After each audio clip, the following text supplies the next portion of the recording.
देखो कर्म थोड़े कोई लै नहीं सकता, कर्म थोड़े कोई दे नहीं सकता।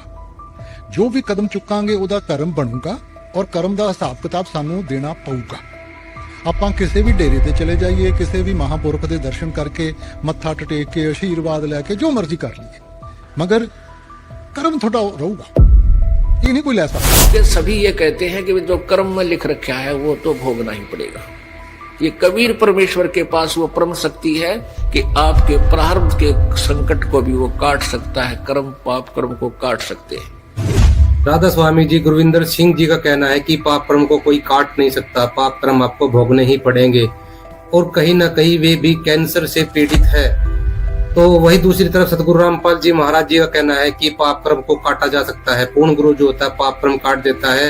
भक्ति से कैंसर तो क्या कैंसर का बाप भी ठीक हो सकता है। देखिए वीडियो। हम सुनकर समर्पित हो खाओगे तो आपकी कैंसर का बाप भी ठीक हो जाए, भगवान किसे कहते हैं। वाह भाई वाह, यहाँ पर कम से कम लाखों भक्तों के कैंसर तक के रोग ठीक हो चुके, जिन्होंने समर्पित भाव से परमात्मा पर विश्वास करके नाम लिया और मर्यादा निभाई। क्यों राधा स्वामी जी बाबा जी के जो शिष्य है वो ये अरदास कर रहे हैं कि बाबा जी हमारे पिछले पाप कर्मों को आप बख्श दीजिए, हम आगे गुनाह नहीं करेंगे, यानी पाप नहीं करेंगे। बाबा जी मैं प्रॉमिस कि मैं आगे से जो भी स्टेप लूंगी वो बहुत सोच समझ के लूंगी, पर जो अनजाने में मुझसे गलती हुई होगी उसके लिए सिर्फ मुझे फॉरगिव कर दे। बेटे मैं कौन होता हूँ फॉरगिव करने वाला।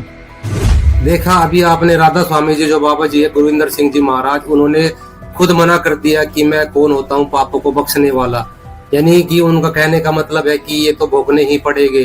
वही दूसरी तरफ सतगुरु रामपाल जी महाराज जी के जो शिष्य है वो ये दावा कर रहे हैं, कह रहे हैं कि सतगुरु रामपाल जी महाराज जी द्वारा दी हुई भक्ति से उनके कैंसर के रोग ठीक हो गए और बहुत सी अनेकों बीमारियां ठीक हो गई, यानी उसका जीवन भी बढ़ावेगा और उसको रोग से मुक्त भी करेगा। मेरे फादर ने मेरी मदर को बताया कि हाँ मुझे पहले कैंसर था और शरीर में गांठें भी थी उनकी, वो कैंसर की वो अब खत्म हो गई है। जैसे जो डॉक्टर कैंसर है बताते थे, वही डॉक्टर के मुख से हमने ये सुना भगत जी कि ये चमत्कार कैसे हो गया, ये तो कैंसर था वो भी 3रा स्टेज का। तो हॉस्पिटल में दिखाया तो कैंसर घोषित कर दिया डॉक्टर ने यहाँ। तो फिर इसका इलाज संत रामपाल जी महाराज जी ने चरणामृत प्रसाद दिया और आशीर्वाद दिया और भक्ति ज्ञान दिया, और उसके बाद मैं तंदुरुस्त हूँ, हर दिन मैं अपना लिख पाता हूँ, मुझे कोई समस्या नहीं। राधा स्वामी जी के एक सत्संगी का कहना है कि बड़े महाराज कहते थे कि एक परोपकारी आएगा और जेल के सभी दरवाजे खोलकर आत्माओं को आजाद कराएगा, लेकिन बाबा जी जो है उनकी इस बात से क्रोधित हो जाते हैं।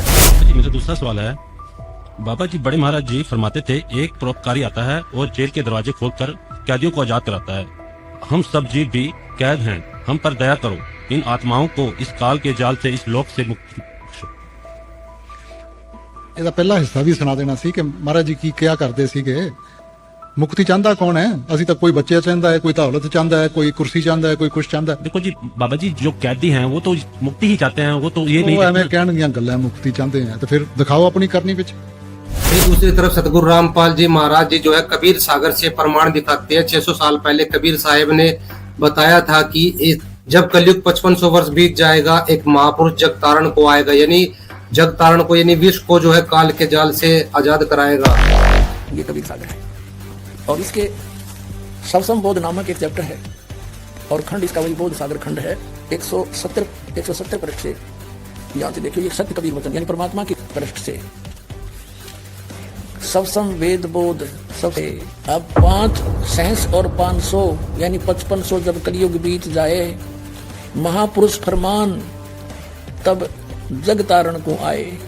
5500 जब कलयुग बीत जाएगा तब एक महापुरुष संसार का उद्धार करने के लिए आएगा और उसके पास सही फरमान होगा। फरमान माने वो मंत्र जाप आदेश। बाबा जी मैं ये पूछना चाहनी है भी सानू किस तरह पता चलता है कि ਅਸੀਂ सही दिशा ਵੱਲ जा रहे हैं, ਕੀ ਪੈਰਾਮੀਟਰਸ ਨੇ ਉਹਦੇ ਦੱਸੋ। बेटे ਜਿਹੜੀ ਚੀਜ਼ ਮਾਲਕ ਦੀ ਤਰਫ ਲੈ ਕੇ ਜਾਂਦੀ ਹੈ ਉਹ ਚੰਗੀ ਹੈ, ਜਿਹੜੀ ਮਾਲਕ ਤੋਂ ਦੂਰ ਲੈ ਕੇ ਜਾਂਦੀ ਹੈ ਉਹ ਸਾਨੂੰ ਨਹੀਂ ਕਰਨਾ ਚਾਹੀਦਾ ਬੇਟਾ। ਸਿੱਧੀ ਜੀ मतलब ਸਾਨੂੰ ਕਿੱਦਾਂ ਪਤਾ ਲੱਗਦਾ ਵੀ ਅਸੀਂ ਸਹੀ ਜਾ ਰਹੇ ਹਾਂ। बेटे ਉਹਦੇ ਨਾਲ ਅੰਦਰੋਂ ਇੱਕ ਖੁਸ਼ੀ ਜੀ ਪੈਦਾ ਹੋਣ ਲੱਗ ਪੈਂਦੀ ਹੈ। ठीक है। वीडियो में हम यही जानेंगे कि कौन से पैरामीटर है जिनके आधार से हम ये पता लगा सके कि क्या हम सही जा रहे हैं, सही दिशा कौन सी है, गलत दिशा कौन सी है। और फिर ਅਸੀਂ ਕਹਿੰਦੇ ਆ ਕਿ ਜੀ ਮਾਲਕ ਨਹੀਂ ਮਿਲਿਆ, ਉਹ ਭਲੇ ਮਾਨਸੋ ਮੈਂ ਇੱਥੋਂ ਦਿੱਲੀ ਜਾਣਾ और मैं तुर रहा मैं अमृतसर वाल, मैं दिल्ली पहुंच सकता तो फिर दोनों ही संतों के विचार अपोजिट है, एक दूसरे से मेल नहीं खाते। तो पैरामीटर्स क्या कहते हैं, पैरामीटर के आधार से चेक करेगी कि कौन सही है कौन गलत है, कौन दिल्ली की तरफ लेकर जा रहा है कौन अमृतसर की तरफ लेकर जा रहा है, यानी कि कौन जन्म मरण 84 की तरफ लेकर जा रहा है कौन मोक्ष की तरफ लेकर जा रहा है। आज की जो वीडियो है यही बात करेंगे। बाबा जी ये सारी आत्माएं ही गलत है। ये सारी क्यों गलत है? देखो जी हम सब 84 के चक्रव्यूह में फंसे हुए हैं। ਮਾਲਕ ਨੇ ਮੌਕਾ ਦਿੱਤਾ ਹੈ, ਕਰਮ ਵੀ ਤੁਸੀਂ ਕੀਤੇ ਆ, ਹਿਸਾਬ ਕਿਤਾਬ ਵੀ ਤੁਸੀਂ ਲੈਣਾ ਹੈਗਾ। दया करो महाराज। ਨਹੀਂ ਬੇਟਾ ਮੈਨੂੰ ਇਹ ਦੱਸੋ, ਜੇ ਮੈਨੂੰ ਕਿਸੇ ਚੀਜ਼ ਦੀ ਲੋੜ ਹੈ, ਮੈਂ ਬੈਂਕ ਤੋਂ ਲੋਨ ਲੈਣਾ ਹੈ, ਹੁਣ ਜਿਹੜੇ ਪੈਸੇ ਲਿੱਤੇ ਆ ਵਾਪਸ ਕਰਨੇ ਆ ਕਿ ਨਹੀਂ ਕਰਨੇ? हाँ जी ਤੇ ਫਿਰ ਬੇਟਾ ਹੁਣ ਕਰਮ ਵੀ ਤਾਂ ਆਪਾਂ ਹੀ ਕੀਤੇ, ਕਿਸੇ ਹੋਰ ਨੇ ਤਾਂ ਨਹੀਂ ਕੀਤੇ। ਜਿੰਨੇ ਆਸਾਨੀ ਦੇ ਨਾਲ ਤੁਸੀਂ ਸਹੀ ਰਸਤਾ ਚੁਣ ਸਕਦੇ ਹੋ, ਉਹਨੇ ਆਸਾਨੀ ਦੇ ਨਾਲ ਗਲਤ ਚੁਣ ਸਕਦੇ ਹੋ। ਹੁਣ ਆਪਾਂ ਚੁਣਿਆ, ਕਰਮ ਤੁਹਾਡੇ ਕੋਈ ਲੈ ਨਹੀਂ ਸਕਦਾ, ਕਰਮ ਤੁਹਾਨੂੰ ਕੋਈ ਦੇ ਨਹੀਂ ਸਕਦਾ। ਜੋ ਵੀ ਕਦਮ ਚੁੱਕਾਂਗੇ ਉਹਦਾ ਕਰਮ ਬਣੂਗਾ ਔਰ ਕਰਮ ਦਾ ਹਿਸਾਬ ਕਿਤਾਬ ਸਾਨੂੰ ਦੇਣਾ ਪਊਗਾ। ਆਪਾਂ ਕਿਸੇ ਵੀ ਡੇਰੇ ਤੇ ਚਲੇ ਜਾਈਏ, ਕਿਸੇ ਵੀ ਮਹਾਂਪੁਰਖ ਦੇ ਦਰਸ਼ਨ ਕਰਕੇ ਮੱਥਾ ਟੇਕ ਕੇ ਆਸ਼ੀਰਵਾਦ ਲੈ ਕੇ ਜੋ ਮਰਜ਼ੀ ਕਰ ਲਈਏ, ਮਗਰ ਕਰਮ ਤੁਹਾਡਾ ਰਹੂਗਾ, ਇਹ ਨਹੀਂ ਕੋਈ ਲੈ ਸਕਦਾ। ਕਰਮੀ ਆਪੋ ਆਪਣੀ ਕੇ ਨੇੜੇ ਕੇ ਦੂਰ। ਸੋ ਇਸ ਕਰਕੇ ਬੇਟਾ ਸੋਚ ਵਿਚਾਰ ਕੇ ਆਪਾਂ ਚੱਲੀਏ, ਕਿਉਂਕਿ ਬੋਝ ਸਾਨੂੰ ਚੁੱਕਣਾ ਪਊਗਾ। ਹੁਣ ਮੇਰੇ ਵਾਸਤੇ ਤਾਂ ਬੜਾ ਆਸਾਨ ਹੈ, ਤੁਸੀਂ ਇੱਥੇ ਖੜੇ ਹੋ ਕੇ ਕਹੋਗੇ, ਮੈਂ ਕਹਿ ਦੂੰਗਾ ਚਲੋ ਜੀ ਘਬਰਾਓ ਨਾ, ਆਪਣੇ ਆਪ ਸਭ ਠੀਕ ਹੋ ਜਾਊਗਾ। ਨਹੀਂ ਹੋਊਗਾ। ਗੁਰੂ ਦਾ ਮਤਲਬ ਇਹ ਨਹੀਂ ਕਿ ਇੱਕ ਭਰਮ ਚੋਂ ਦੂਜੇ ਭਰਮ ਵਿੱਚ ਬਿਠਾ ਦੇ ਸਾਨੂੰ। ਗੁਰੂ ਦਾ ਮਤਲਬ ਹੈ ਕਿ ਸਾਨੂੰ ਸੱਚ ਦਾ ਅਹਿਸਾਸ ਦਿਲਾਵੇ, ਔਰ ਸੱਚ ਬੇਟਾ ਇਹੀ ਹੈ ਕਿ ਇੱਕ ਇੱਕ कर्म ਦਾ ਹਿਸਾਬ ਕਿਤਾਬ ਦੇਣਾ ਪਊਗਾ बेटा। इस बाबा जी का कहना है कि पाप कर्म को कोई नहीं काट सकता, पाप कर्म जो है भोगने ही पड़ेंगे। जिन संतों ने मोक्ष पाया है, जन्म मृत्यु से छुटकारा पाया है, नानक देव जी, रविदास जी और गरीबदास जी महाराज, कबीर साहेब और गीसादास जी, धर्मदास जी, जो बड़े बड़े महापुरुष हुए हैं, उनकी जो वाणी है धुर की वाणी है। आखिर वो धुर की वाणी क्या कहती है? क्या उनमें भी लिखा हुआ है कि पाप कर्म जो है भोगने ही पड़ेंगे? तो ये धुर की जो वाणी है, जो संतों की वाणी है, महापुरुषों की वाणी है, ये एक पैरामीटर है चेक करने का। ਜਿਹੜੇ ਆਪਣੇ ਗ੍ਰੰਥ ਪੋਥੀਆਂ ਹੈ ਨਾ ਬੇਟਾ, ਇਹ ਮਹਾਂਪੁਰਖਾਂ ਦੀ ਜ਼ਿੰਦਗੀ ਦਾ ਨਿਚੋੜ ਹੈ। ਹੁਣ ਨਿਚੋੜ ਕੀ ਕਹਿੰਦਾ ਕਿ ਭਜਨ ਸਿਮਰਨ ਕਰੋ, ਸੱਚੀ ਬਾਣੀ ਤਾਂ ਉਹੀ ਹੈ। तो देखते हैं वो धुर की वाणी यानी संतों की वाणी क्या कहती है। सतगुरु रामपाल जी महाराज जी ने सभी महापुरुषों की वाणी में प्रमाण दिखाया है। आइए देखते हैं क्या है प्रमाण। वो कुछ भाइयों का ये कहना है कि सतगुरु रामपाल जी महाराज जी जो है वो किताब पढ़कर बताते हैं। तो भाई साहब जो वेद शास्त्र गीता पुराण है और संतों की जो वाणी है, जो ग्रंथ है, ये एक पैरामीटर है चेक करने का कि सच और झूठ को नापने का, मापने का एक पैरामीटर है। रामपाल जी महाराज पैरामीटर से चेक करके दिखाते हैं कि क्या सच है और क्या सही है, क्या झूठ है। तो संतों की वाणी क्या कहती है, आखिर पैरामीटर क्या कहता है, चेक करते हैं कि धुर की वाणी क्या कहती है। अब आपको प्रमाण दिखाते हैं रविदास जी की वाणी से। रविदास जी क्या कहते हैं, ये रविदास जी महाराज जी की किताब है, इसके पेज नंबर 251 पर वाणी है।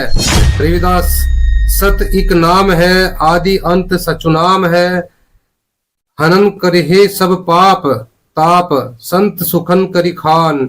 रविदास जी फरमाते हैं कि सत प्रभु का एक नाम है, आदि से लेकर अंत तक सतनाम है।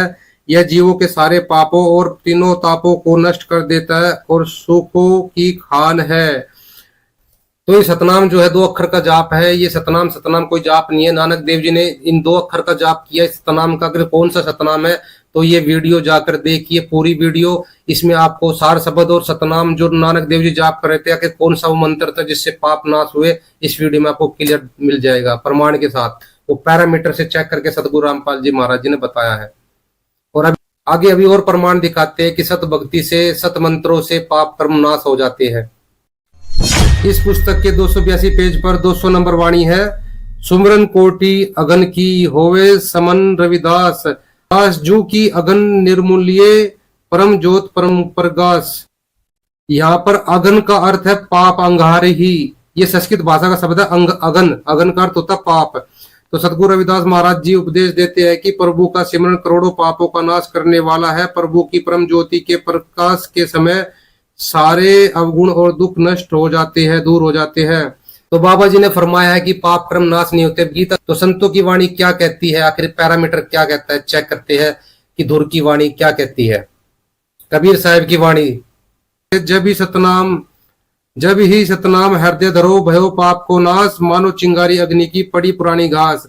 जैसे आग की चिंगारी टनों सूखी घास को जलाकर राख कर देती है, उसी प्रकार सतनाम एक प्रभावशाली मंत्र है जो आत्मा के गंभीर पापों का नाश कर देता है। नानक जी की वाणी, नानक जी की वाणी आगे क्या कहती है? अंग 149 पे खते हो जमे खते करनी तय खतिया विचिपाही धोते मुली न उतरही जे सऊ धोण पाही नानक नानक बक्से बक्सी आही नाही तय पाही पाही।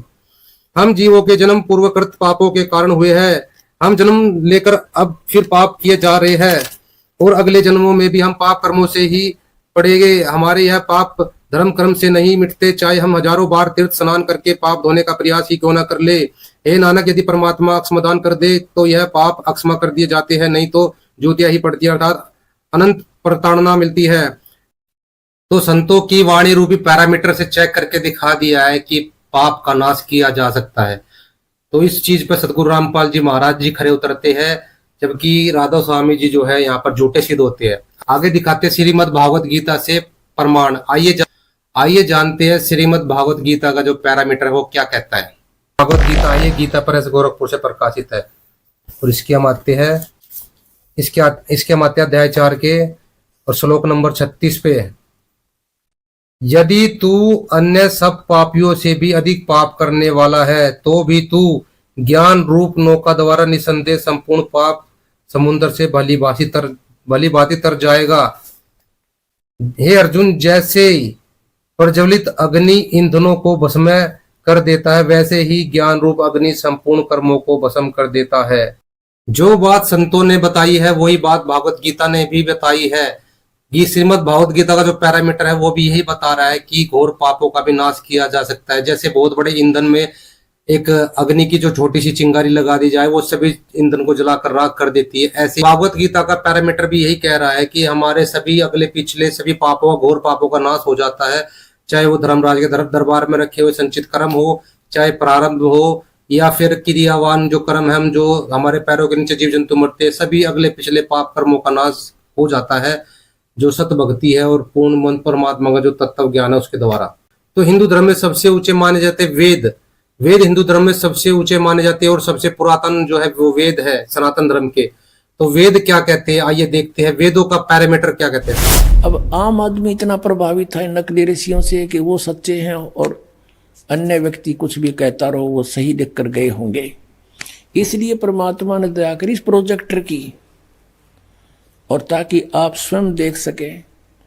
अब यहां मित्र का अर्थ परमेश्वर है इन्हीं के शब्दों में। अब पढ़ेंगे, देखो अब हम यजुर्वेद पर आ गए हैं। सत्यार प्रकाश रख दिया है। अब इसके हम 8वें अध्याय के वही 13वां मंत्र पढ़ रहे हैं।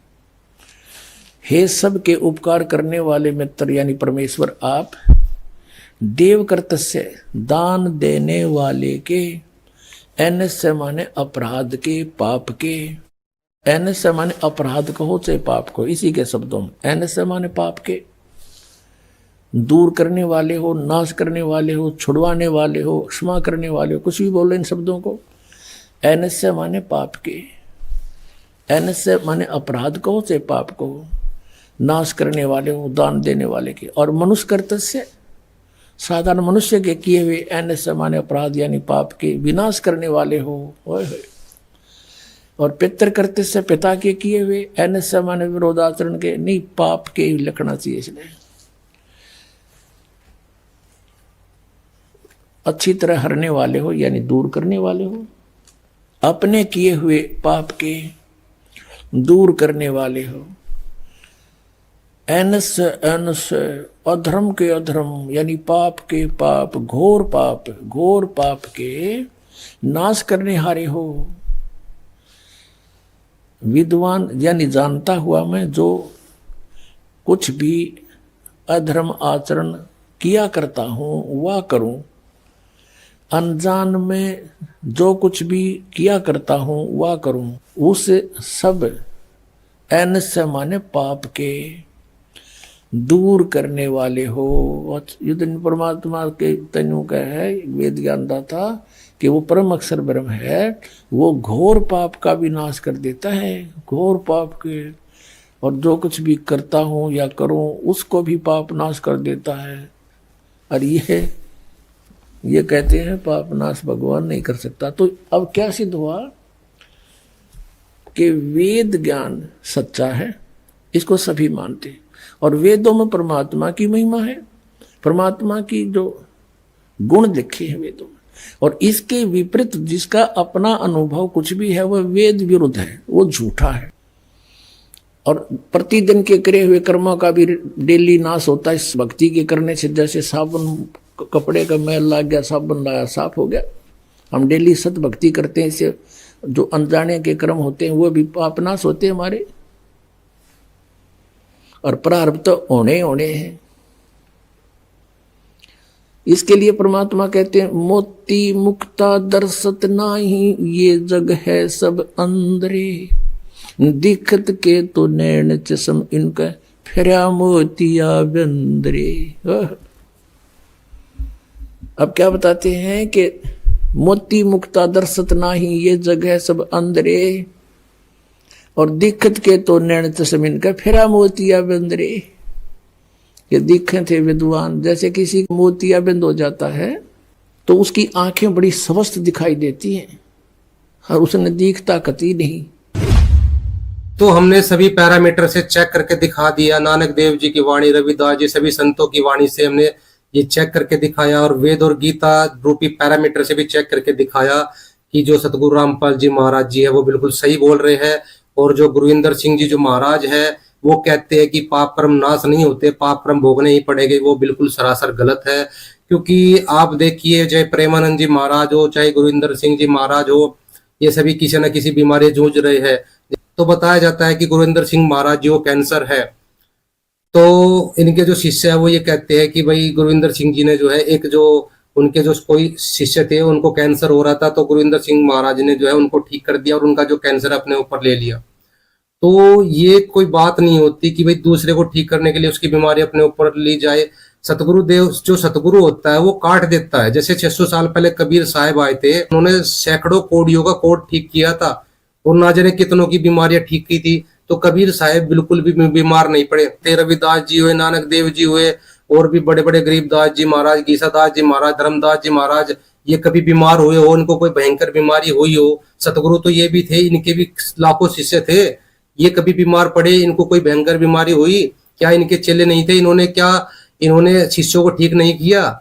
तो ये सब एक मनगढ़ंत बातें हैं कि भाई गुरविंदर सिंह जी ने अपने शिष्य का जो है रोग अपने ऊपर ले लिया, ये बिना ज्ञान के लोग बातें करते हैं। दूसरी बात, जो ये संत महापुरुष है जो शरीर के रोग को नहीं काट सकते, वो जन्म मरण का रोग कैसे काट सकते? ये एक छोटी सी बात सोचने वाली बात है कि जो शरीर का रोग नहीं काट सकते वो जो है जन्म मरण का रोग कैसे काट देंगे? और चेलों की बात तो दूर, गुरु जो आजकल के जो गुरु है, प्रेमानंद जी महाराज हो, चाहे कोई भी गुरु हो, वे खुद की बीमारी नहीं काट पा रही है, तो वो चेलों की बीमारी कैसे काट देंगे? भागवत गीता के अंदर लिखा हुआ है, जो इंसान यहाँ सुखी नहीं हो सका वो परलोक में सुखी होगा, इसकी भी कोई गारंटी नहीं है। जो भक्ति और ज्ञान मर्यादाएं इंसान को यहाँ सुखी नहीं कर सकी, वो ऊपर परलोक में सुखी कर देगी, ये गारंटी बिल्कुल नहीं है। संत महापुरुषों ने बताया कि जो सत भक्ति होती है, जो सत मंत्र होते हैं, उनसे हमारे पाप तो कटते ही कटते हैं और हमारी जो बीमारियां है वो भी कट जाएगी। क्योंकि हमें जो बीमारी होती है, जो भयंकर रोग होता है, पिछले पाप कर्मों के कारण होता है। तो जब हमारे पाप कर्म कट जाएंगे तो हमारी बीमारियां भी कट जाएगी। तो कबीर साहब क्या बताते हैं, देखिए कबीर साहब कहते हैं, सतनाम की औषधि खरी नियत से खाए, अंग रोग व्याप्य नहीं महारोग मिट जाए। सतनाम की जो औषधि होती है, सतनाम को जो सच्चा मंत्र होता है, जो 2 अक्षर का होता है, उसको जो है मतलब सच्चे मन से जाप करने से और विकारों से दूर रह करके, तो अंग रोग व्याप्य नहीं, यानी अंग का शरीर में रोग नहीं होते और जो महारोग है वो मिट जाता है। गरीबदास जी कहते हैं, काया कुलुप कुंची लगी, खोले सोई सतपीर वे, और कहता गरीब तबीब तन चंगा करे कबीर वे। गरीबदास जी महाराज कहते हैं कि कबीर साहब जो वह सबसे बड़ा वैद्य है, यानी वो परमात्मा है, वो तन को चंगा यानी स्वस्थ करता है। तो हम आपको दिखाते सतगुरु रामपाल जी महाराज जी द्वारा दी हुई सत भक्ति से और सत मंत्रों से बहुत से उनके जो शिष्य है उनको चमत्कार हुए, लाभ हुए, उनके बहुतों कैंसर तक ठीक हुए हैं। तो आइए देखते हैं प्रमाण। तो यहाँ आने वाले व्यक्ति को हानि कति नहीं है, और कति ज्ञान सुनकर समर्पित हो खाओगे तो आपकी कैंसर का बाप भी ठीक हो जाए। भगवान किसे कहते हैं? वाह भाई वाह। यहाँ पर कम से कम लाखों भक्तों के कैंसर तक के रोग ठीक हो चुके, जिनने समर्पित भाव से परमात्मा पर विश्वास करके नाम लिया और मर्यादा निभाई। क्योंकि दुखी आदमी मर्यादा खूब निभाता है, सुखी तक गड़बड़ कर देता है, समाज को गणा देखे। उसने तो अपनी जान दिखाई देती है तो उस पर जल्दी राजी हो है भगवान, जल्दी प्रसन्न होता है, उसका जीवन भी बड़ा होगा और उसको रोग से मुक्त भी करेगा। जब संत रामपाल जी महाराज जी से दीक्षा ले ली थी, उसके बाद जब उनका कुछ विद इन मंथ कैंसर में राहत मिली, तो मेरे फादर ने मेरी मदर को बताया कि हाँ मुझे पहले कैंसर था और शरीर में गांठें भी थी उनकी, वो कैंसर की वो अब खत्म हो गई है। जैसे हम लोग परमात्मा का आदेश आया, हम लोग हॉस्पिटल गए और ऑपरेशन कराया। भगत जी 1 रुपया का भी दवाई माता जी को खाना नहीं पड़ा, और जो डॉक्टर कैंसर है बताते थे, वही डॉक्टर के मुख से हमने ये सुना भगत जी कि ये चमत्कार कैसे हो गया, ये तो कैंसर था, वो भी 3रा स्टेज का। तो हॉस्पिटल में दिखाया तो कैंसर घोषित कर दिया डॉक्टर ने यहाँ। तो फिर इसके इलाज के लिए घूमे, इलाज भी नहीं हुआ तो फिर घर पे थके बैठ गए। कैंसर के लिए जिंदल हॉस्पिटल में रहा, उसके बाद सपड़ा हॉस्पिटल में रहा, उसके बाद जयपुर को दिखाया, उसमें कोई इलाज नहीं हुआ। संत रामपाल जी महाराज जी ने चरणामृत प्रसाद दिया और आशीर्वाद दिया और भक्ति ज्ञान दिया, और उसके बाद मैं तंदुरुस्त हूँ। हर दिन मैं अपने से कुछ खाता हूँ, मुझे कोई समस्या नहीं। मेरे को बीमारी ये थी सर कि ब्लड ट्यूब में मेरे को एक प्रकार का पस आ गया था और इन्फेक्शन हो गया था। उस इन्फेक्शन को डॉक्टर लोग वो कह रहे थे कि इसमें आपको ऑपरेशन करना पड़ेगा। आश्रम पहुंचने में परमात्मा का नामदान लिया और जो उन्होंने मुझे उपदेश दिया, उस उपदेश देने के बाद उन्होंने आशीर्वाद दिया। आशीर्वाद देने के बाद तत्क्षण में मेरा ये रोग वहीं के वहीं दर्द बिल्कुल ठीक हो गया। डॉक्टर ने बोला वो ट्रीटमेंट की और मेरा जो रिजल्ट आया, मेरा जो रिपोर्ट आया, तो आप लोग हैरान हो जाओगे। मुझे कैंसर था। जब मुझे लगा कि अभी मेरी लाइफ थोड़ी है, ज्यादा लाइफ नहीं है, मेरी पैरों के नीचे की जमीन खिसक गई कि मैं भी क्या करूंगी। मुझे लगा मैं तो ठीक है, और मेरे परमात्मा ने, गुरु जी ने, संत रामपाल जी महाराज ने इतना प्रार्थना हमने लगाने के बाद उनका ये आया, मतलब उनका मैसेज आया कि बेटा परमात्मा आपको दया करेंगे, आपके संत रामपाल जी महाराज आपके ऊपर दया करेंगे। और फिर हमने मेडिकल रिपोर्ट पाया शाम को, तो उसमें लिखा था कि मुझे सिर्फ ओनली वायरल इन्फेक्शन है। जो 4 डिसीज मुझे पता था कि एक सर्वाइकल कैंसर, एक टीबी और 2 ऐसे थ्रोट के हिसाब से ही उन्होंने बताया था। जब उन्होंने स्कैन कर दी तो डॉक्टर्स ने हमें बोला कि इसको जल्दी से जल्दी ऑपरेट करवा लो, वरना ये चीज है जो कैंसर बन सकती है। तो मैंने मन ही मन प्रार्थना की, मेरे मुख से ये बात निकली कि परमात्मा बच्चा छोटा है, इसका जो भी ऑपरेशन है हम डॉक्टर से नहीं करवा सकते, पता नहीं ये सहेगा कि नहीं सहेगा, तो जो आपने इसको ऑपरेट करना है तो खुद ही आप आके कर जाओ। तो सर आप यकीन नहीं मानोगे कि मेरे परमात्मा रातों रात मेरे बच्चे का ऑपरेशन कर चुके थे। तो नेक्स्ट डे हमने मोहाली जाना था, मोहाली डॉक्टर के पास हमें 1 दिन पहले रेफर किया गया था। तो जब हम मोहाली डॉक्टर के पास गए स्कैन के वक्त, तो देखो मैं अकेली खड़ी थी बच्चे के पास। जब टेस्ट हो गया था, जब उसे चेक कर रहे थे, तो मेरे मदर इन लॉ, मैं और मेरा बेटा, हम तीनों डॉक्टर के पास थे। बच्चे का चेकअप हो रहा था, तो उस डॉक्टर ने कहा कि आपको किसने कहा कि इसे ऑपरेट करना पड़ेगा, ये देखो सारा रिजल्ट तो आपके सामने, बच्चा बिल्कुल ठीक है, इसे किसी ऑपरेशन की जरूरत नहीं है। मम्मी ने नाम दीक्षा ली और आशीर्वाद लिया संत रामपाल जी महाराज जी से, तो उनका कैंसर बिल्कुल ठीक हो गया। जो नागपुर में उनका इलाज चलता था डॉक्टर सुनील गुप्ता के पास, उनने बोला था इनका पैर काटना पड़ेगा, लेकिन सिर्फ संत रामपाल जी महाराज से नाम दीक्षा ली और आशीर्वाद लिया, उनका पैर बिल्कुल ठीक हो गया। मेरे को ये दाढ़ में ये तम्बाकू, लहर, चूना, गुटखा सब खाने से इसमें कैंसर हो गया था, मतलब मुआद निकलने लग गया था। ऐसे दबाता, गिल्टी आती थी, दबाओ तो इसमें से पानी निकलता। संत रामपाल जी महाराज की भक्ति करने से ये बगैर ऑपरेशन का ठीक हो गया। ये कान दर्द और कैंसर का, ये सारे रोग ठीक हो गए। जितनी भी मेरी पीड़ा थी, सांस फूलती थी और कैंसर का रोग था, डॉक्टर ने मुझे यही बताया था, आप अगर ऑपरेशन नहीं कराओगे तो आपकी लास्ट स्टेज है, घर पर जाइए और बच्चों से बोलो आपकी सेवा करें और आपका फिर कोई इलाज नहीं है, ये कैंसर आपका फूट जाएगा, ये काफ़ी बड़ा हो चुका है और आप स्वर्ग सिधार जाओगे। लेकिन इतना पैसा मेरे पास नहीं था और मैं झक मार के घर आ गया और बड़ी मुश्किल से संत रामपाल जी की शरण में जब मैं पहुंचा और नाम दीक्षा लेने के बाद मेरे दर्द में राहत मिली। और दर्द में राहत मिलने का धीरे धीरे उस गांठ का पता ही नहीं वो गांठ कैसे घुलती चली गई, कैसे ठीक होती चली गई, परमात्मा ने किस प्रकार से उसका ऑपरेशन कर दिया। पड़ोसी भी कहने लगे कि देखो कैंसर सबको खाता है, ये बंदा कैंसर को भी खा गया। भगतमती को इतना कैंसर बढ़ गया कि ये लास्ट स्टेज पर पहुंच गई। हमें अपने मालिक पूर्ण संत रामपाल जी महाराज पर इतना विश्वास था कि दुनिया में अगर कोई ठीक कर सकता है मेरी पत्नी का कैंसर तो वो संत रामपाल जी महाराज ही हैं। उसके बाद हमने संत रामपाल जी महाराज को प्रार्थना लगाई। प्रार्थना लगाने के बाद में वहाँ उन्होंने सारे टेस्ट किए, वो बोले कि इनको तो सभी टेस्ट नॉर्मल है। अगले ही रोज पूर्ण संत रामपाल जी महाराज की दया से ये हॉस्पिटल से ही रमैनी करते हुए आई। मेरा ब्लड कैंसर था और जो सिस्ट जमे थे मेरे सीने में, वो सब मैं आपको रिपोर्ट दिखा सकता हूँ। ये मेरा कैंसर है जो कि संत रामपाल जी महाराज से नाम दीक्षा लेने के बाद धीरे धीरे करके पूरी तरह से साफ हो गए हैं। और एक रिपोर्ट और दिखाता हूँ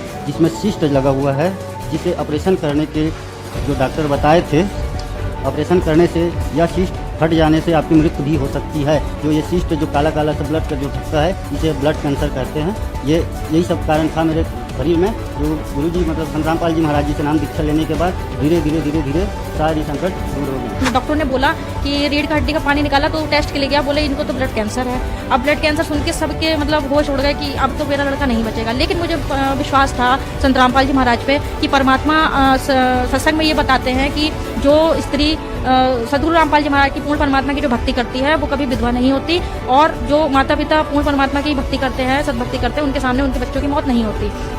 तो सदगुरु रामपाल जी महाराज ने ऐसा चमत्कार करा मेरे साथ कि 2-3 दिन बाद उनकी रिपोर्ट जो आई ब्लड कैंसर की, तो वो निगेटिव आई। तो फिर हम वहाँ से छुट्टी करा लाई अपनी मर्जी से। मैं हमारे गुरुजी करेंगे जो भी करेंगे। तो घर पे आके आप भाई साहब यकीन नहीं करोगे, तब से 2 साल हो गए उनको, अभी तक कोई दिक्कत नहीं है। मैं उनकी रिपोर्ट भी साथ लेके आई हूँ। संत रामपाल जी महाराज की कृपा से उनका कैंसर बिल्कुल ठीक हो गया। मैं उनकी रिपोर्ट भी लेके आई हूँ, आप देख सकते हैं। ये आप देख सकते हैं, ये मेरे पापा जी के कैंसर था नाक पे, और अब बिल्कुल वो ठीक है। कुछ साधु संत कहते हैं, कुछ के सभी ये कहते हैं कि जो कर्म में लिख रखा है वो तो भोगना ही पड़ेगा।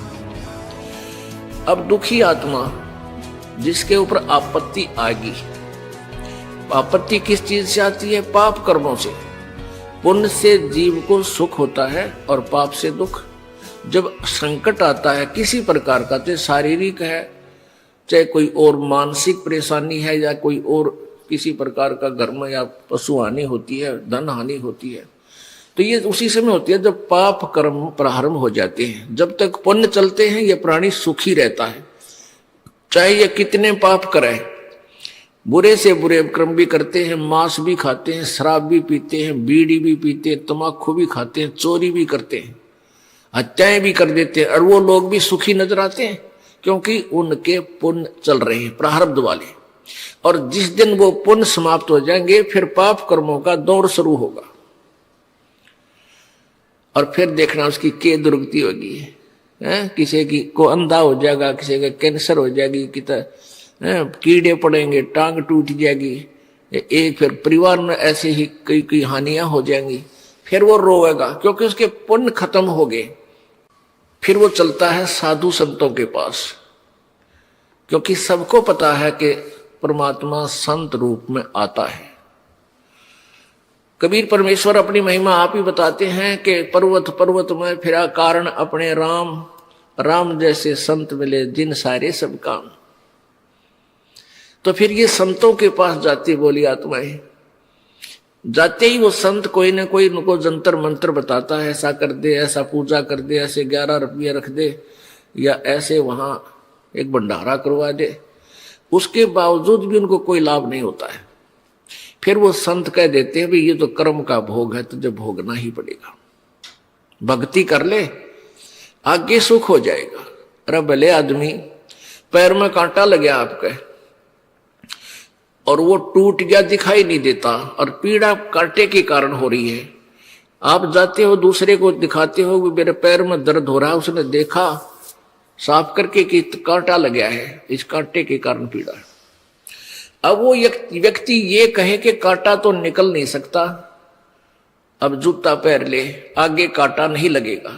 तो कांटा लगे पैर में जूता पहना नहीं जा सकता, वो तो कांटा निकले फिर वो जूता पहना जा, और फिर वो कभी नहीं निकालेगा उस जूते को कि कहीं फिर कांटा ना लग जाए। ऐसे ही जो दुखी प्राणी है उनके पाप कर्म के कांटे लगे हुए हैं जिनके कारण वो दुखी है, और संत नहीं निकाल सकते, उनके पास वो औजार नहीं है। ये कबीर परमेश्वर के पास वो परम शक्ति है कि आपके प्रारब्ध के संकट को भी वो काट सकता है, कर्म पाप कर्म को काट सकते हैं।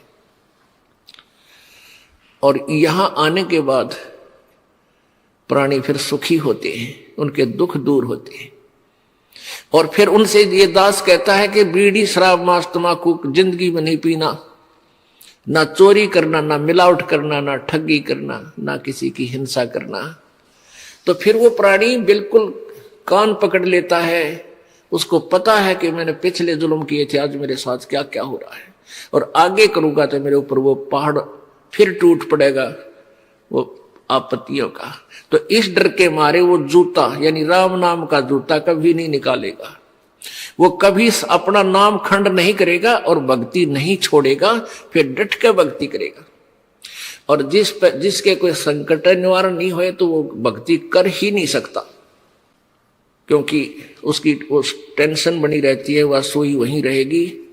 तो टेंशन मिटेगी, परमात्मा की कृपा से आपके संकट दूर होंगे, घर में सुख होगा, आत्मा प्रसन्न होगी और फिर यह भक्ति करेगी, परमात्मा प्राप्ति करेगी।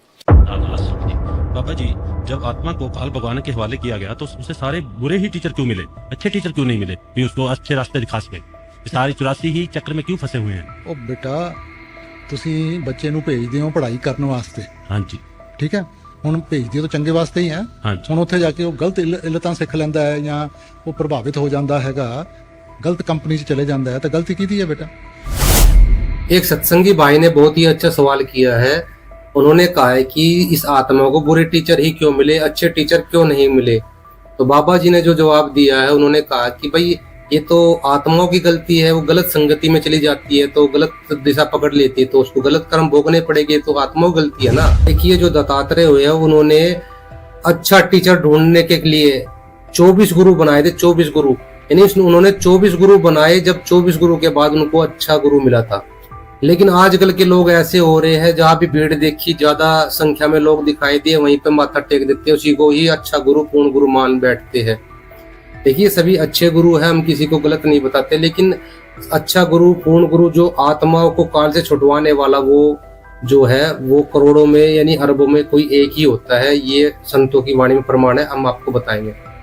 तो एक व्यक्ति जो है अपनी पत्नी को साड़ी दिलाने के लिए गया, तो वो 10 दुकानों पे घूम गया, 10 दुकानों पे भी उसकी पत्नी को साड़ी पसंद नहीं आई।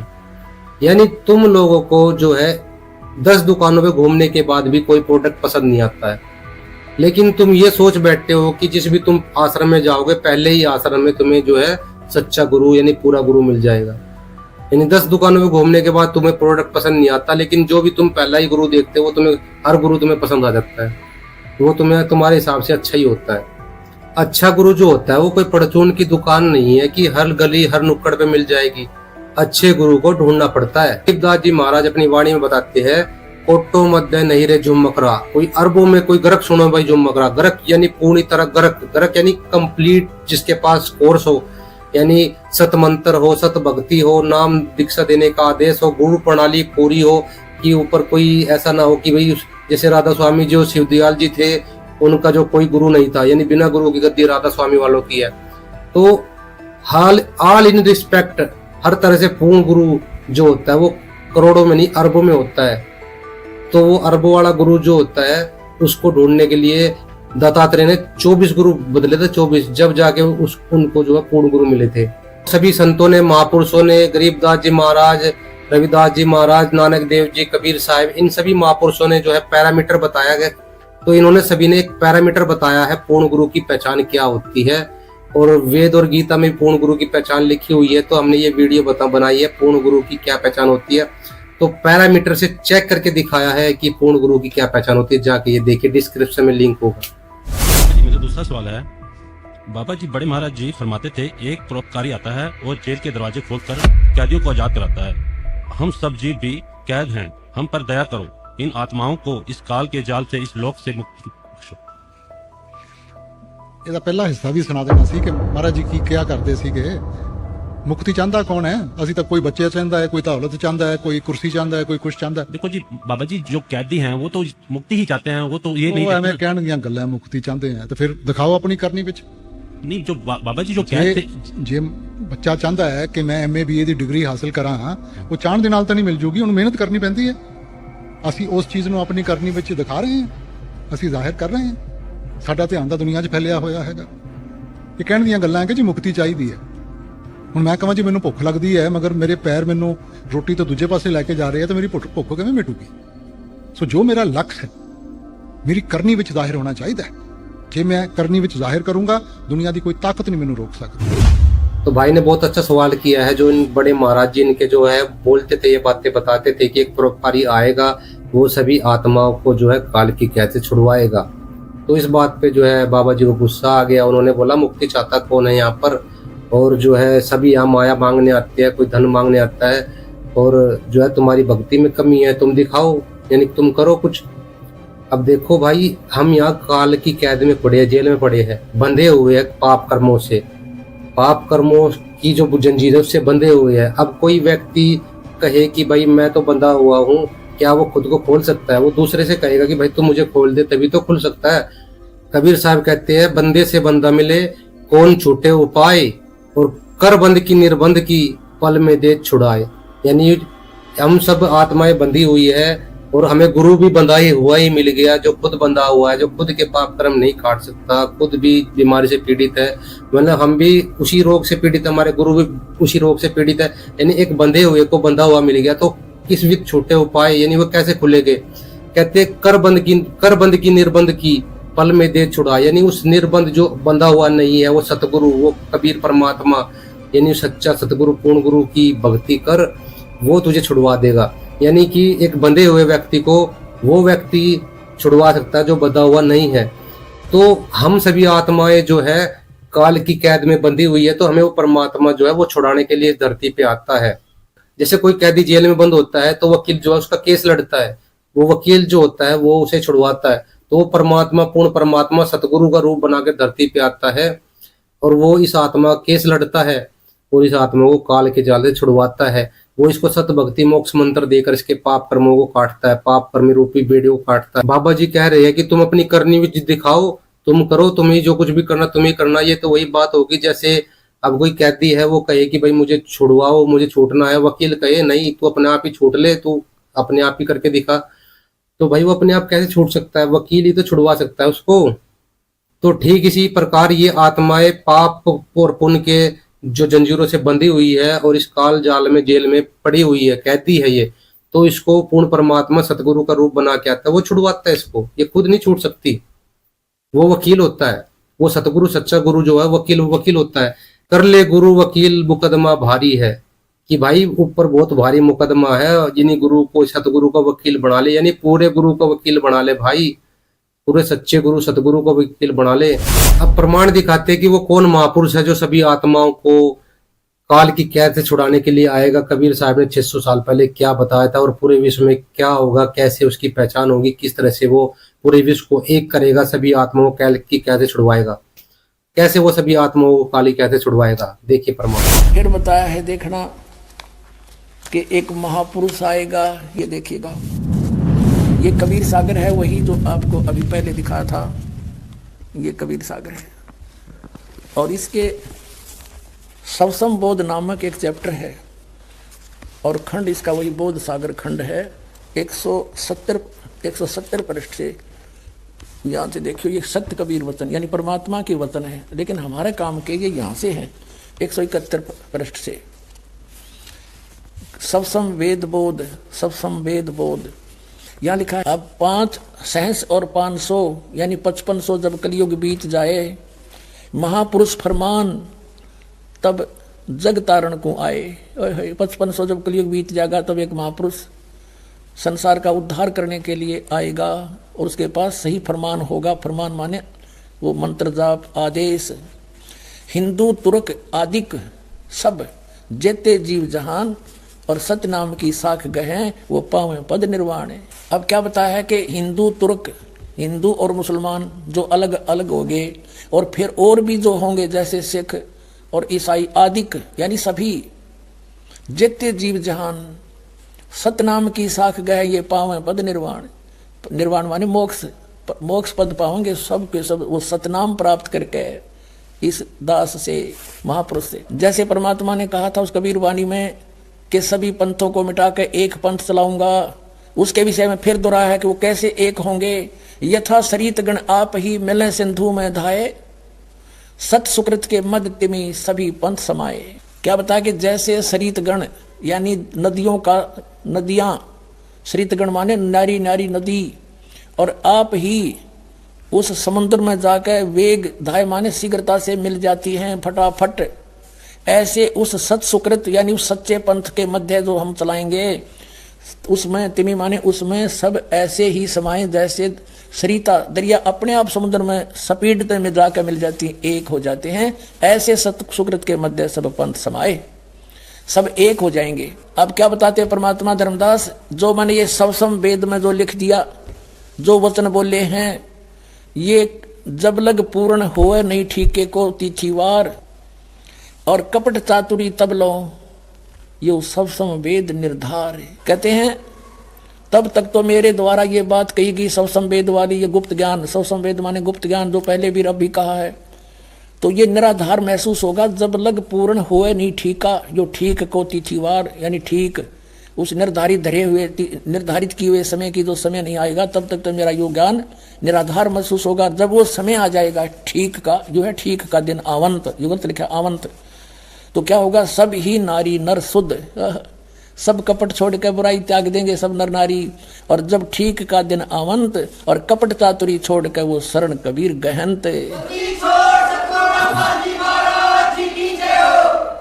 पूरे विश्व में लिखा परमात्मा ने कि सब एक हो जाएंगे। क्या लिखा है कि एक अनेक हव गए और पुनः अनेक हो एक, हंस चले सतलोक को सब सतनाम की टेक। एक से हम अनेक बना दिए काल ने, हिंदू न्यारे, मुसलमान अलग, सिख न्यारे, ईसाई अलग से और नरे धर्म बना दिए और ये मजहब पंथ गणे बना दिए। कहते हैं जैसे हम एक से अनेक हो गए और पुनः फिर हम अनेक से एक होवांगे, पुनः अनेक हो एक, और हंस चले सतलोक को सब सतनाम की टेक। के सभी के सभी सतलोक में चले जाएंगे सतनाम प्राप्ति करके। इस दास से इससे पहले राधा स्वामी पंथाड़ा ने सतनाम का कह का भी पता कोई ना, ये काल के दूत थे इसलिए छुपा कर रखी भगवान ने, उनको सतनाम का नहीं पता यू खान का है कि पीन का। अब ये वास्तविक मंत्र आपको दिया जाएगा, इससे आप सबका मोक्ष होगा, पूरे विश्व में शांति। देखना आगे कितना कमाल किया है कि घर घर बोध विचार हो मेरे ज्ञान का, घर घर चर्चा चलेगी और दुर्मति दूर बहाए, सबकी दुर्मति दूर हो जाएगी, हाहाकार मिट जाएगा, माया की दौड़, मिलावट, रिश्वतखोरी, आपस में लड़ाई खींचातानी, ये दुर्मति दूर बहाए और कलयुग में एक होकर सब बरतें सहज स्वभाए। ज्ञान का घर घर में विचार चला करेंगे और उससे सबकी दुर्मति दूर हो जाएगी, सब प्यार से रहा करेंगे। पता लग जाएगा कि पिता की संतान है, ना सास बहू लड़ेगी, ना पड़ोसी के साथ झगड़ा होगा, कोई मुकदमा नहीं होगा। और कहते हैं कलयुग में एक होकर सब बरतें सहज स्वभाव, सब प्यार से रहा करेंगे। आत्माओं, आपका सौभाग्य है, धन आपके माता पिता जिससे जन्म हुआ, आप वो प्यारी आत्मा है जिसके लिए ये समय ठीक दर रखी थी। बोलो सतगुरुदेव की जय हो। अब पूर्ण गुरु, अब जो पूर्ण गुरु होता है, जो सच्चा गुरु होता है, वो कैसे छुड़वाता है आत्माओं को? ये तो है नहीं काल ये कह देगा जी ले जाओ आप आत्मा को, वो अपनी मर्जी छोड़ देगा। पूर्ण गुरु, सच्चे गुरु को लड़ना पड़ता है, वो ज्ञान की लड़ाई लड़ता है, वो संघर्ष करता है। रावण ने भी जो है सीता को ऐसे ही नहीं छोड़ दिया था, उसके लिए राम ने संघर्ष किया था। कंस ने भी कृष्ण जी के माता पिता को ऐसे ही नहीं छोड़ दिया था, उसके लिए श्री कृष्ण जी ने भी संघर्ष किया था। उन्होंने हथियारों की लड़ाई लड़ी थी, लेकिन जो पूर्ण गुरु होता है, जो सतगुरु होता है, वो शास्त्रों की लड़ाई लड़ता है, वो शास्त्रों की लड़ाई लड़ता है, वो तत्व ज्ञान की लड़ाई लड़ता है, वो ज्ञान के आधार से अपना बनाता है। तो कुछ लोग कहते हैं भाई सतगुरु रामपाल जी महाराज जी तो जेल में है। कुछ लोगों का कहना है कि भाई तुम्हारे गुरु सतगुरु रामपाल जी तो जेल में है। तो मैं उनसे ये कहना चाहता हूँ, आज जो आप आजादी की जो सांसें ले रहे हो ना भाई, इस आजादी के लिए भी बहुत से शहीदों ने, बहुत से क्रांतिकारियों ने जेल काटी है और फांसी पे झूले जब जाके आजादी मिली है। इसके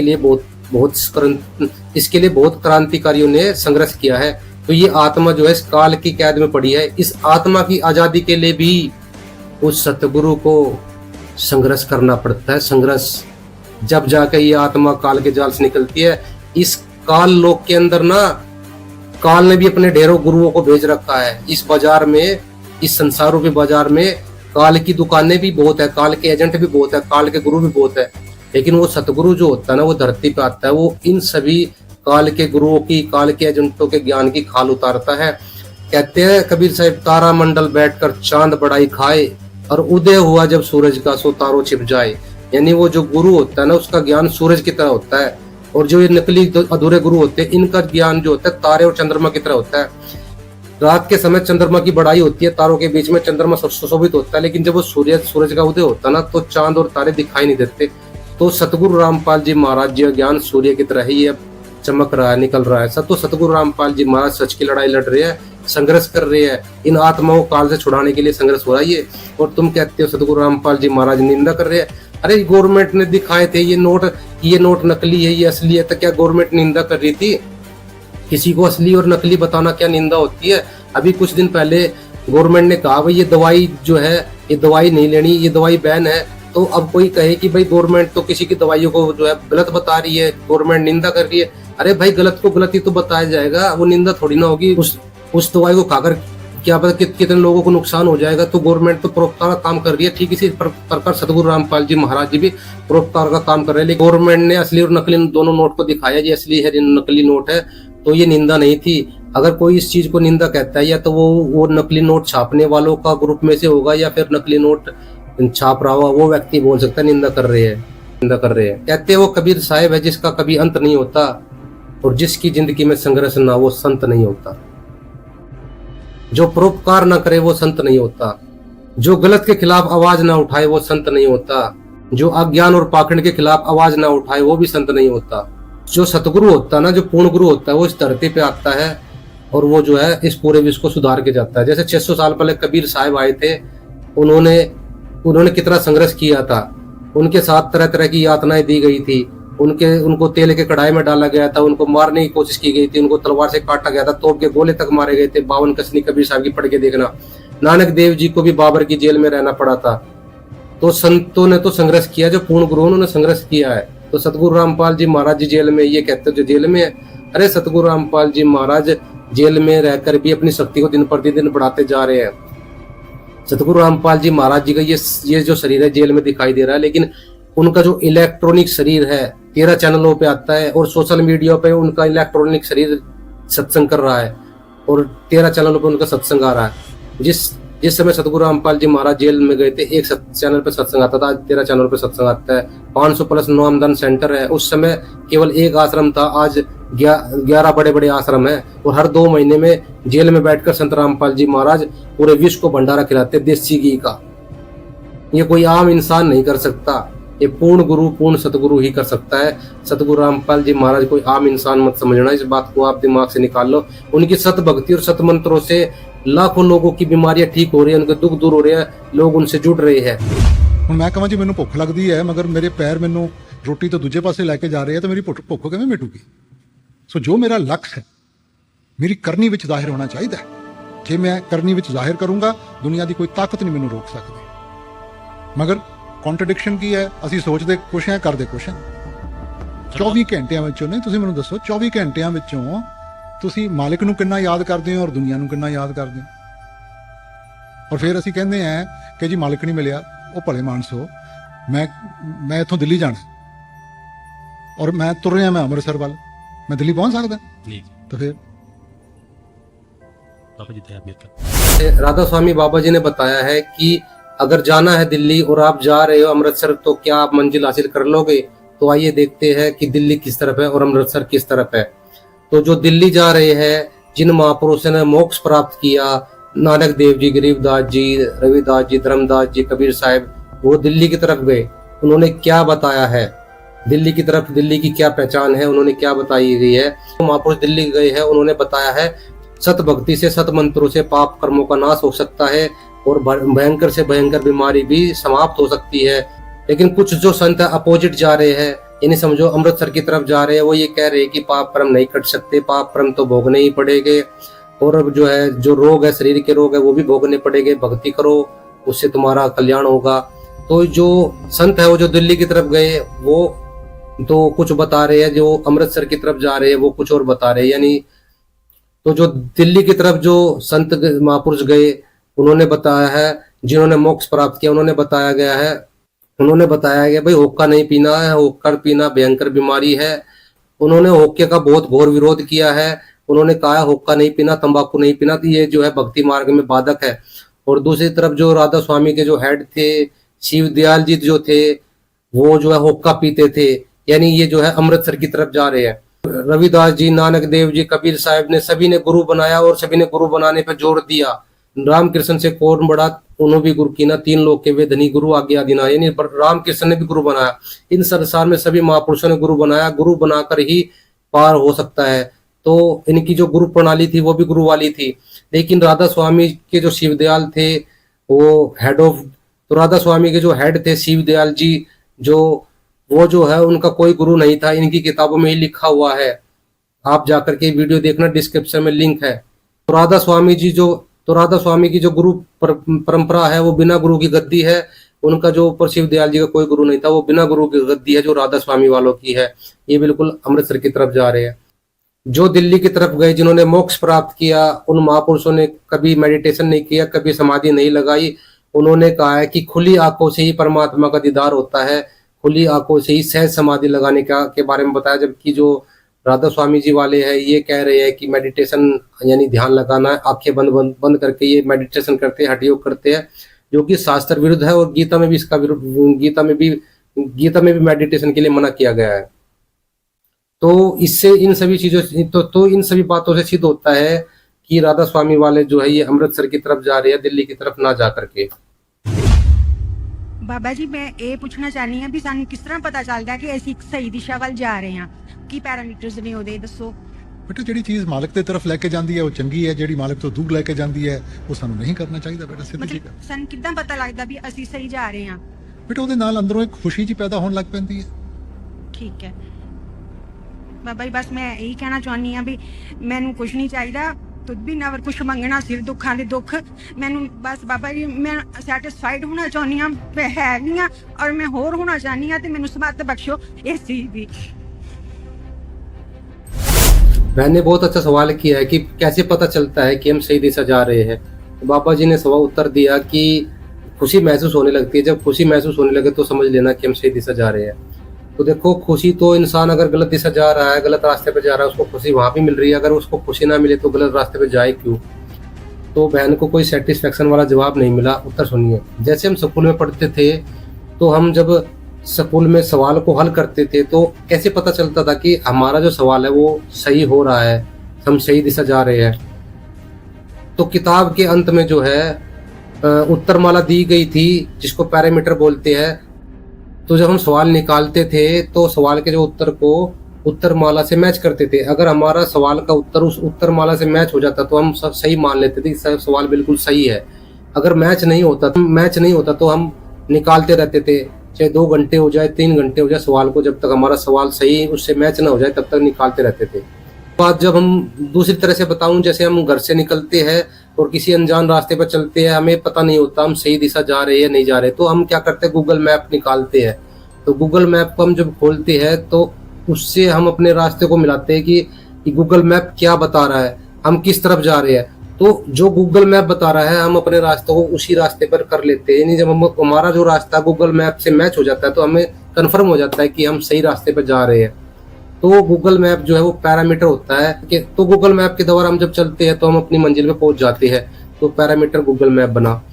ठीक इसी प्रकार जो संतों की वाणी है, नानक देव जी की वाणी, कबीर साहब की वाणी, गरीबदास जी, रविदास जी, धर्मदास जी, जितने भी बड़े बड़े महापुरुष हुए, ये जो धुर की वाणी है, जो महापुरुषों की वाणी है, और वेद है, गीता है, पुराण है, ये जो सभी जो शास्त्र है, ये जो किताबें है, ग्रंथ है, ये एक पैरामीटर है ये चेक करने का कि हम सही रास्ते पर जा रहे हैं कि गलत रास्ते पर जा रहे हैं। तो सतगुरु रामपाल जी महाराज जो ज्ञान बताते हैं वो इन्हीं किताबों के आधार से इन पैरामीटर से मिलान करके दिखाते हैं। कुछ मूर्ख लोग ये कहते हैं कि सतगुरु रामपाल जी महाराज जी तो किताब पढ़ के बताते हैं। अरे भाई किताब पढ़ के नहीं, वो किस पैरामीटर, तो ये किताबें तो पैरामीटर, वो पैरामीटर से चेक करके दिखा रहे हैं कि तुम सही दिशा जा रहे हो नहीं जा रहे हो। स्कूल में तुम किताबें लेके ही जाते थे, तुम्हारे माँ बाप किताबें देकर ही भेजते थे, और वो मास्टर भी तुम्हें किताबों से पढ़ाते थे। ये जो बिना किताबी ज्ञान कहानियां तो तुम्हारी दादी काकी ये सारी घर में बताती ना थी। तो भाई किताबों से पढ़े हो तो जब भी तो डॉक्टर बने हो, इंजीनियर बने हो, ना तो किसी ये जो दादी की कथा कहानियां सुनते बिना किताबों वाली तो किसी पल्लेदार के यहाँ नौकरी कर रहे होते हैं। किताब से पढ़ के इंजीनियर डॉक्टर बनने वाले भी कह रहे हैं सतगुरु रामपाल जी महाराज किताबों से पढ़ाते हैं। हम किताबों को पढ़ के ही, ये ग्रंथ है जो हमारे वेद, गीता, पुराण और संतों की वाणी, महापुरुषों की वाणी, इन ग्रंथों को पढ़ के ही हमें आगे हमें एग्जाम में पास होना है। बस हमें जो पूर्ण गुरु है, सच्चा गुरु, जो सच्चा जो टीचर है उसकी जरूरत है। जो जैसे मेडिकल स्टोर में बहुत सी दवाइयां होती है, लेकिन जो डॉक्टर होता है उस मेडिकल स्टोर से वो जो दवाई हमें निकाल के दे देता है। तो जो पूर्ण गुरु होता है इस शास्त्र रूपी जंगल के अंदर से वो जन्म मरण रूपी जो दवाई होती है वो निकाल करके अपने शिष्यों को दे देता है, जिससे जन्म मरण का रोग कट जाता है। और जिसको ज्ञान ही नहीं इन शास्त्रों का, ग्रंथों का, वो खाक निकाल के दवाई देगा। तो भाई जो जिसको शास्त्रों का ज्ञान नहीं है, वेद शास्त्रों का ज्ञान नहीं है, वो जो है अधूरा गुरु है। पूरे गुरु के ऊपर हमने वीडियो बनाई है, जाकर देखिए वाली। और बाबा जी आप खुद ही जानी जान हैं, आपसे कुछ नहीं छुपा हुआ, और आप ही बताइए मैं क्या करूं। खुश रह। गमी में कोई खुश रह सकता है? सोचने की बात है बेटा, गमी क्या है? आप ही हमने नहीं बेटा, हमने जिंदगी को दुख सुख में बांट दिया है। मैंने बेनती की अगर मालिक की दी हुई चीज है तो वो सुखी है बेटा। जो तिस भावे नानका साई गल चंगी। काल की जाल में ये आत्माएं पड़ी है, कैद में पड़ी है, और ये काल की कैद में ये आत्माएं पड़ी है, और बाबा जी कह रहे खुश रहे। वो जो बहन है वो कह रही है गमी में खुश रह सकते हैं, क्योंकि उसको पता है गमी गमी है, चारों तरफ काल ही है। नानक देव जी अपनी वाणी में कहते हैं, ना जाने काल की कर डारे किस विट डल जा पासा वे, और जिनके सिर पे मौत खुड़क दो उन्होंने केड़ा आसा वे। यानी तुम्हारे सिर के ऊपर जो है मौत यानी काल बैठा हुआ है, और केड़ा आसा वे यानी मौत सर पे बैठी हो, तुम हंस रहे हो। अब ये काल ना जाने क्या कर डारे कित भी डल जा पासा वे, यानी ना जाने काल क्या कर दे। अभी ठीक ठाक बैठे हो ये मौत कर दे, अभी तुम खुशी मना रहे हो, तुम रोने लग जाओ, दुख मनाने लग जाओ। तो नानक देव जी कहते हैं भाई इस काल तुम्हारे सर पे बैठा है, तुम यहाँ किस चीज की खुशी मना रहे हो। इसलिए सतगुरु रामपाल जी महाराज जी भी यही बताते हैं कि यहाँ काल लोक में फंसे हो, यहाँ से निकलो, यहाँ खुशी नहीं मनानी, हमें सतलोक में मनाएंगे खुशी सतलोक में चलकर। जैसे सतगुरु रामपाल जी महाराज यहाँ खुशी मनाने के लिए मना करते हैं, यहाँ जन्मदिन मनाने के लिए मना करते हैं, क्योंकि भाई आज हम जन्मदिन मना रहे, क्या काल क्या कर डाले। तो जो रियल भक्ति है पूर्ण परमात्मा सत भक्ति करो और यहाँ से निकलो। जैसे सतगुरु रामपाल जी महाराज नाचने गाने को मना करते हैं, काल सर के ऊपर बैठा है, नाचना कूदना। गुरु जी सतगुरु रामपाल जी महाराज बताते हैं, अखबारों में भी रोज खबरें आती है कि एक दिन पहले नाच रहे थे, कूद रहे थे, डीजे बजा रहे थे, और फिर बारात गई, वो बारात आगे जाके टकरा गई, और फिर वहां पर जो है दूल्हा भी मर गया, उसके जो दूल्हे के साथ में और भी मर गए 5-4 जो उनके घर के ही थे। फिर वो सारे अगले दिन रो पीट रहे हैं। तो काल के लोक में किस चीज की खुशी मनाए, नानक देव जी भी कहते हैं, और सतगुरु रामपाल जी महाराज जी भी बता रहे हैं भाई यहाँ पे भक्ति करो और यहाँ से निकलो। सतगुरु रामपाल जी महाराज जो सत्संग करते हैं रोते हैं, तो भाई सतगुरु रामपाल जी महाराज जी का सत्संग सुनो। बाबा जी मेरी दूसरी रिक्वेस्ट ये है आपसे कि क्या आप मुझे मेरी सारी गलतियों के लिए फॉरगिव कर दें और मेरे हाथ सिर पर हमेशा अपना हाथ रखें। क्या आप मुझे ये प्रॉमिस कर सकते हैं? बेटा देखो, गुरु का मकसद क्या है? गुरु का मकसद ये नहीं है कि एक भरम से निकाल के दूसरे भरम में ले जाए।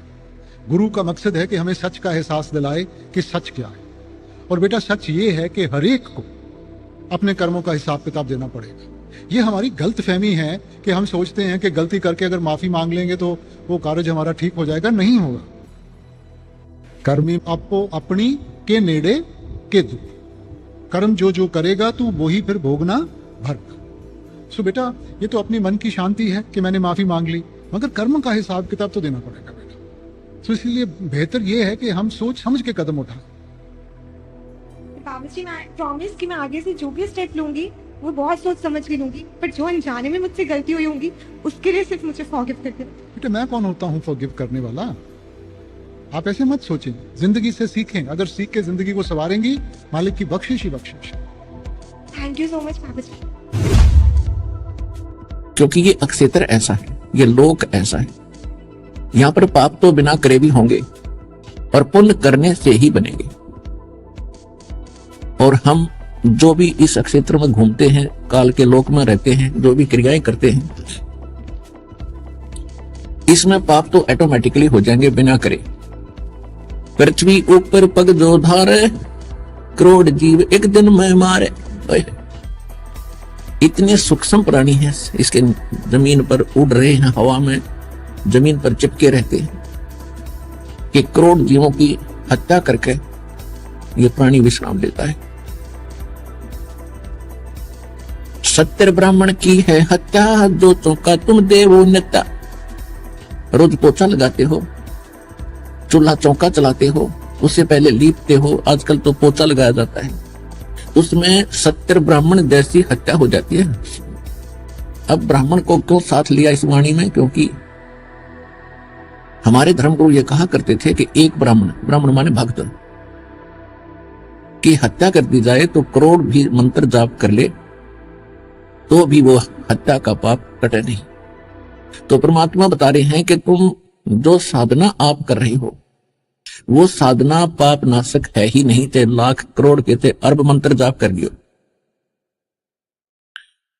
और तुम जैसे आप प्रतिदिन पोछा लगाते हो तो उसमें भी तुम्हारे कितने पाप लग जाते हैं। एक चूल्हे के स्थान पर चूल्हा चौका जो देते थे, उस स्थान को लिपा करते थे डेली स्वच्छ बनाने के लिए। कहते हैं इतने से पोर्शन में 70 ब्राह्मण की है हत्या, जो चौका तुम देव नेता। और जिस सरोवर तालाब में तुम स्नान करने जाते हो तीर्थ समझकर, या वैसे भी स्नान करते हो, ब्राह्मण शेष हत्या जो हुई, 1000 ब्राह्मणों की हत्या होती है जल स्नान करत हो। उसमें ना जाने कितने सूक्ष्म जीव रगड़ रगड़ कर तुम मार डालते हो। हरी बाछी पृथ्वी के रंगा, अनंत कोट जीव उड़े विहंगा। और कहते तारक मंत्र कोट जपाई, ये जीव हंसा तुम्हारी उतरे नहीं। अपने आत्माओं आपको शंका ना हो जाए कि ये तो फिर हम भी कर रहे हैं और हमें भी ये पाप प्रतिदिन लग रही है। हाँ, ऐसा ही है। जैसे किसी ने ड्राइविंग लाइसेंस बनवा रखा है, चालक प्रमाण पत्र, और वो भी रोड पर गाड़ी चला रहा है ड्राइवर, उससे यदि कोई इत्तेफाक से दुर्घटना हो जाती है और किसी व्यक्ति की जान चली जाती है, तो सबसे पहले जांच अधिकारी क्या करेगा, उसका लाइसेंस चेक करेगा कि ये चालक है भी कि नहीं, इसने जानबूझ कर नहीं ठोक दी, अनजान हो ये। जब उसके पास चालक प्रमाण पत्र मिल जाएगा तो 90% वो व्यक्ति बरी हो जाता है कि ये अनजान नहीं है, दुर्घटना का कारण अन्य हो सकता है। वैसे तो 100% ही बरी हो जाता है। और जिसके पास चालक प्रमाण पत्र है नहीं, या है तो डुप्लीकेट है, तो उससे यदि ऐसी कोई दुर्घटना हो जाती है तो वो तो सीधा जेल जाता है, वो सीधा दंडित होता है। इसी प्रकार आप जी को पहले वो नियम पढ़ाए जाते हैं जो इस राम नाम की गाड़ी में को लेकर आप चलोगे शरीर को, उस सफर में आप किसी से दुर्घटना ना कर दें, जानबूझकर ना करो, तो सब नियम बताए जाते हैं, फाउल पॉइंट बताए जाते हैं, तब आपको दीक्षा दी जाती है। उसके पश्चात यदि फिर भी कोई दुर्घटना यानी कोई जीव हिंसा होती है तो फिर आपको उनका पाप नहीं लगेगा।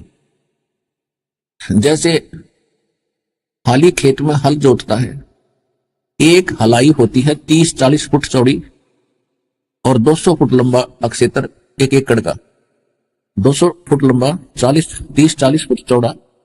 उसको हल जोतने के लिए हाली अपना एक स्थान बनाता है कि इसको पूरा करके फिर नेक्स्ट शेष किले को, एकड़ को, उसके बाद ऐसे बढ़ता जाता है। उसमें कुछ पोर्शन सिलेक्ट करता है, उसको ऐसे बाता चारों तरफ से घुमाकर हल को, ऐसे ट्रैक्टर वाले भी करते हैं। एक हलाई यानी 20-30 फुट बाई 200 फुट में जो हल से प्रयत्न करता है हाली, कहते हैं 1000 कसाइयों जितना पाप उसको लगता है। एक हलाई और सेंसर कसाई,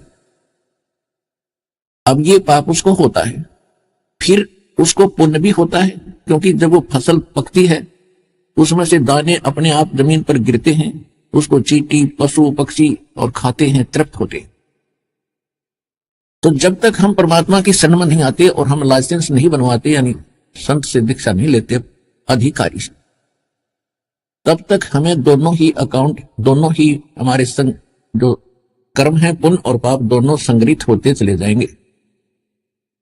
हाली के वो 1000 कसाइयों जितना पाप एक हलाई में ऋषि से सैकड़ों हलाई दिन में यानी वो करता है, तो सारे पाप कर्म में लिख दिए और फिर उसकी फसल को खाकर जिन पशु पक्षियों ने दुआ दी वो पुण्य में आ गए ऑटोमेटिकली। जब हम परमात्मा की शरण में आ जाते हैं फिर वो पाप हमारा नहीं लगेंगे जो हल जोतने में पहले लगते थे। या आप सफर करते हो अपने किसी काम वश, तो उसमें भी आपके पैरों के नीचे जीव मरते हैं, और जिस समय आप परमात्मा की शरण में आ जाते हो फिर वो पाप आपके बैड अकाउंट में नहीं लिखे जाएंगे। जब ही सतनाम हृदय धरो और भयो पाप को नाश, जैसे चिंगारी अग्नि की वाई पड़े पुराने घास। अब जैसे अब तो ये तो प्रोटेक्शन होगा वर्तमान का, दीक्षा लेने के बाद का। आपके असंख्य जन्मों के इतने पाप इकट्ठे हुए पड़े हैं कि आप पर असंख्य युगों तक भी भोग के पूरे नहीं हो सकते, समाप्त नहीं हो सकते। क्योंकि जब तक हम परमेश्वर कबीर जी की शरण में नहीं आते, परम अक्षर ब्रह्म की शरण में नहीं आते हैं, परम संत के माध्यम से, नकली कबीरपंथियों से भी दीक्षा लेने से कोई लाभ नहीं होगा। वो डुप्लीकेट लाइसेंस बनाते हैं, दीक्षा देते हैं। तो तब तक तो उससे पहले के हमारे असंख्य जन्मों के वो संग्रहित पाप इकट्ठे हुए पड़ रखे, और वो कभी भी आपसे पूर्ण नहीं हो सकते, जिस कारण से 84 लाख प्रकार की योनियों यानी प्राणियों के शरीरों में भी आप उनको भोग लेते हो तो भी शेष रह जाते। उनको वो भी समाप्त करने जब हमने सतलोक चलना है तो पापी आत्मा सतलोक नहीं जा सकती, पाप रहित होकर ही हम वहां जाएंगे। उसके लिए परमात्मा ने बताया कि जो तुम्हारे संग्रहित असंख्य जन्मों के ढेर पड़े हैं, उसके लिए ये सच्चा नाम, यथार्थ भक्ति विधि आपको परम संत से मिलेगी। उसके बाद जब आप भक्ति करोगे, जब ही सतनाम हृदय धरो, भयो पाप को नाश, जैसे चिंगारी अग्नि की बई पड़े पुराण घास। ये पुराना घास जो है आपके संचित कर्म, पाप कर्म है, और 1000 टन सूखा घास पड़ा हो तो वो कितने क्षेत्र को कवर कर रखा है 1000 टन घास ने, और फिर उसमें एक माचिस की सीख लगा दी, तिल्ली जला के, वह सारे न फूक कर राख बना देगी, और फिर चलेगी तेज हवा, उस राख को कहीं की कहीं पटक मारेगी, वो फील्ड क्लियर हो गया।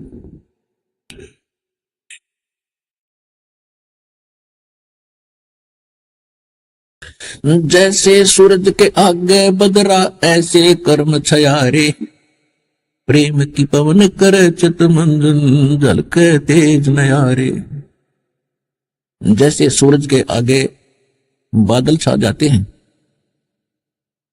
तो सूर्य का प्रॉपर प्रकाश, वो वास्तविक प्रकाश हम प्राप्त नहीं कर पा रहे, और एक तेज हवा चलती है, बादलों को तितर बितर कर देती है, आसमान साफ हो जाता है, तब सूर्य का प्रकाश हम सीधा देख रहे होते हैं।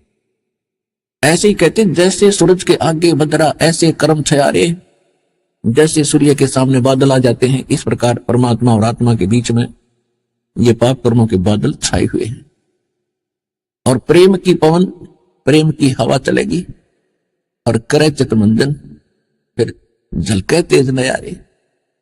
जब आप इस भक्ति पर लगोगे, जितने आपके पाप खत्म होते चले जाएंगे, जितनी अधिक भक्ति करोगे, जितना अधिक धर्म करोगे, उतनी ही आत्मा साफ होती रहेगी, पाप नाश होते रहेंगे। और जब पाप नाश हो जाएंगे, परमात्मा की जरा सी भी चर्चा कभी चलेगी, कोई भी परमात्मा की कथा हम सुनेंगे, आंखों से ऑटोमेटिकली अश्रु धारा चल पड़ेगी, कलेजा भर भर के आवेगा। तो ये समझ लेना कि अब आपकी वो प्रेम की पवन चल पड़ी, और उससे भी पाप नाश होते हैं। कहते नाचे गाए किन्हें ना मिलिया, जिन मिलिया तिन रोए।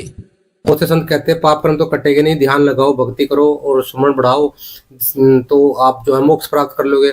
ये आत्मा जो है पाप और पुण्य के जो है बेड़ियों से बंधी पड़ी, जब तक पाप और पुण्य की जो बेड़ियों से नहीं खुलेगी तो ये मोक्ष कैसे प्राप्त कर लेगी।